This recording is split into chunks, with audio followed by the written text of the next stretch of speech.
live. Oh, hello, Hi, everybody. and the camera's just pointing toward me as well. Just looking straight at me. I know. I can see that my hair is a complete mess. Hello, we are live again from CSUN. Corey, what does CSUN stand for? California State University in Northridge. That's correct. And where are we, Corey? We're at the Assistive Technology Conference, ATC. Indeed we are. And we're on the floor, actually in room number 2. Yesterday we went live, and we're walking around the floor. Talk to me, Corey. I know, it's been a long day. We just did a bunch of interviews.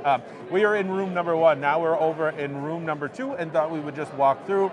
We'll let people kind of join. Please use the chat. Any questions you have, throw them in. If there's any booths you want us to swing by, anyone you want us to talk to, anything you have, throw it on in there. Jonathan, trusty producer, should be joining us as well if he's not yet, and he'll kind of help with the chat as well. That is the idea. So we won't, while we're waiting for people to come in, we won't go and talk to any of the fine exhibitors here as of yet. So Sure. maybe we can just take a quick walk around here, give people a feel for the situation. So this is room number 2. And it is very similar to room number 1, but it's smaller. And Corey, is it fair to say that the less impressive people are here? Is that fair to say? It might be a bit contentious. I wouldn't say that. Okay. So, I think they just are in a different room. Okay, so this is not less impressive people. It's as impressive in a different room. Correct. Okay. I think your big heavy hitters were in room 1, Humanware, Vespero. Yes. Some of they were in room number 1. In room Indeed. 2, we've got eSight is over here. Sony is over here. Yes, Oh, and excuse me. that's actually where we are at the moment. So we are at the Sony booth here. Yesterday we popped in here and where we were playing what's that? No, Oh, we know no. where it's at. Thank you. Yeah, thank you then. Actually, I'm a distributor, that's why I asked. Oh, sure, okay, sure. okay. So yes, we were at the Sony booth yesterday, and we were playing some Gran Turismo. with their adaptive controller. Indeed, which was quite interesting. Now, Corey was steering. Yes, I did a and great I was job. attempting to help him steer. I went around in circles. We were mostly crashing into walls, but we were trying, and we were using the adaptive controller. And so that is down there at the moment, and that was good. Obviously not designed for people with vision loss, but it is designed for people with disabilities.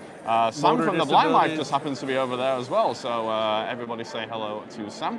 And yeah, it was really good. We were playing Gran Turismo on the PS5. Now, if anybody has any experience with Gran Turismo and the PS5, let us know in the chat. I was very impressed with the game. However, it does not have any specific accessibility features built in, sadly, in terms of vision. So we know that with Forza Motorsport, and Jonathan, if you happen to be in there, you could put the talk that we had with Jesse Anderson into the chat. But we talked with Jesse Anderson about accessibility on the Xbox, and Forza has some modes for people with no vision to drive. I mean, more than modes. I mean, it's almost overwhelming how much accessibility. I had watched a bunch of videos after the fact. It's pretty amazing. It really is. Almost too much. I mean, I shouldn't say too much. You can never have too much. Harpreet says, good afternoon, and can you guys ask eSight any updates? Yes, they seem to be a little bit difficult to talk to. Yeah, we stopped over and talked with them yesterday. We did get hands-on with the eSight Go. We did. We're going to be going back in just a little bit to shoot a video, though the few times we've been, I wouldn't say slighted, but what we will. I feel like you would say slighted. Yeah, a little bit. So we will be going back though and getting a video. We know a lot of people are interested. I think if I remember, retail on eSight Go is going to be $49.50. Is that what they said? Yeah, so cheaper than the previous model, and I have to say my impressions were quite good. Yeah, you didn't get a ton of time with it, but the quality of the image was good. Screens were nice and bright, 24 times magnification, as you would expect. Yeah. It was lightweight. Now they don't have the final production actual model yet. It sounded like, from what they were saying, what we saw was pretty close, and maybe some texture and color difference, but the overall size, shape, I think is going to remain pretty the much, same. yeah. I don't think it looked exactly like on the picture, but it was definitely getting there. And yeah, interesting device. We'll see if we can catch a glimpse of it as we go. Yeah. For the moment, we are at the Roka booth here. And I don't know if we can just say hello. Hi guys, we are live streaming at the moment, so just wanted to check that that's okay. And if so, we were hoping you could just tell us about the Roka app and what the deal is. You are Rebecca? I am Rebecca. Rebecca from Roka. Okay, so you are the founder, you are the visionary here. I'll come out this way. Okay, perfect. He So- all day he's been saying we got to see Rebecca from Roboka. yeah, it's just as I'm sure you get that all the time. It's a great sound to it. I do. I've actually considered changing my LinkedIn name. Hey, I think it now might you're be talking. time. Rebecca Roboka. Yeah, Okay, exactly. very cool. Okay, so tell us about the Roboka app and where people can get it and what it does. Yeah, so Roka is a tool meant for people with moderate, uncorrectable vision impairments. So it's meant for people who have some amount of functional vision. Like myself, I have albinism, and I basically grew up feeling like all the technologies that were available to me were really geared toward pushing me to audio-only or tactile-only options. Okay. There's a population that's really important for it, but I have a lot of good usable vision, and I wanted to be able to use it. And so I kind of rejected all of those technologies. And so Roka is meant to sort of solve that problem and be a technology that allows you to use your functional vision. Makes sense. So it's a smartphone app that lets you use kind of the live camera feed from your device so that you can personalize the way the world looks to you in any situation. Okay. So we can zoom, we can add all different types of video filters, we can add contrast, we can add different color filter options, totally depending on what you as an individual are looking for. I like the slider there. That's very customizable in terms of getting exactly the color that you need. Yes, exactly. And that's one of the things people like a lot. You can also pause if you want to, so it doesn't save things to your camera roll. People love that. But it does allow you to pause. You can still zoom in. You can still add or change different things to whatever you need. And I didn't get to go through everything, but it's got a lot more features than something like the Apple magnifier. Okay. Sure. And obviously that would be probably a question you get a lot is, okay, why, what is the difference? And it just seems, to me, it seems like the level of customization and the level of features is just above and beyond what the built-in magnifier app is providing. Yeah, and generally speaking, we hear from our users a lot that they like our user experience better. Sure. It's just easier to use. It's meant to be more user-friendly, more low-vision user-friendly specifically. Yeah.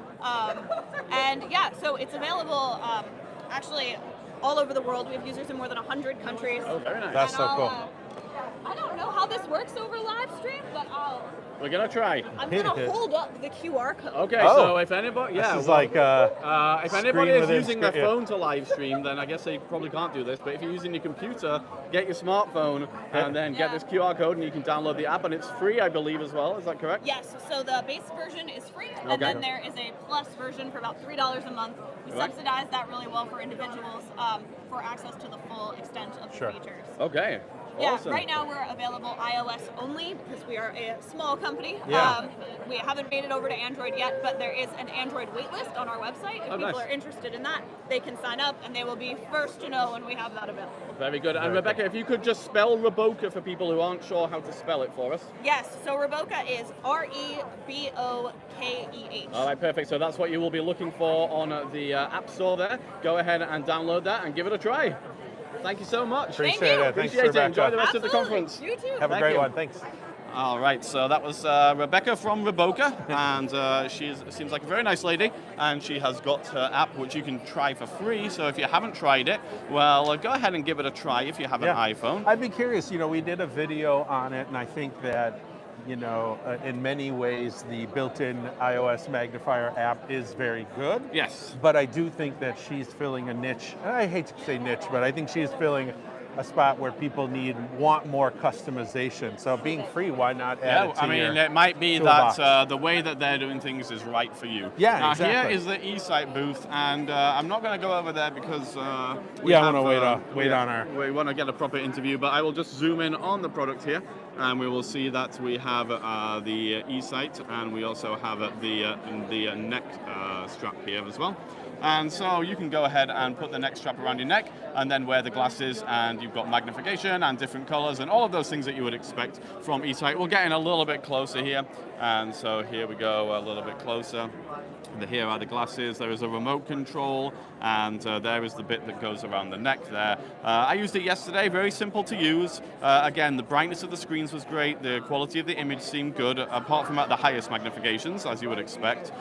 Good range of colors and all of that good stuff. We are hoping to get a demo of that, and so we will hope to do a fully produced video. But yes, for the moment, we will hope to do an interview with somebody here at some point. Stevie Wonder is over here. let's see what Stevie's doing here. Has his entourage with him, as you would expect. Yeah. And he is taking a walk over here. And I'm not exactly sure what he's trying out here. It's hard to say for sure. But he certainly has a lot of people who are hanging around looking at him as he does it. Yeah. So I'm not sure. I feel bad for the guy. Yeah, I'm not sure whether that's a good thing for him or not. But if you have any questions for Stevie Wonder, let us know. Stevie@wonder.com. There you go. You heard it here first. Okay, Stevie@wonder.com. Let's see what else we have on the show floor. To be honest, there are things here that there's not a lot on this side. So some of the cool interviews we got over in the other floor, and you'll see this in a produced video over the next couple of weeks, but we got one of the cool ones, I didn't expect to think it was kind of cool, was the Glidance mobility robotic dog? He Is that what he looked like? I mean, I'm not sure well, what it wasn't shaped like a a dog. It was shaped like almost like a lawnmower. Yeah. The Guidance lawnmower. There you go. Yeah. You heard it here. So that was pretty cool. It had cameras built in, and so as you held the handle, and as you walked around, it would go take you around any obstacles that it would see, and so it was kind of cool. Now, I was impressed until at the end I sort of found out the guy was driving it with a remote control. So it was a prototype yet. Yes. I wasn't seeing the According to them, that will not be happening in the full yeah. in the full when you release. buy one, a person comes with and drives around. I mean, that would be kind of cool. So in front of us here, we have another mobility aid, Corey. It is called ARA, A-R-A. And Corey, if you would care to put your hand out right in front of you, you will be able to feel the ARA a little bit further. There it is, there it is. So it's something that you strap on from what I can tell here.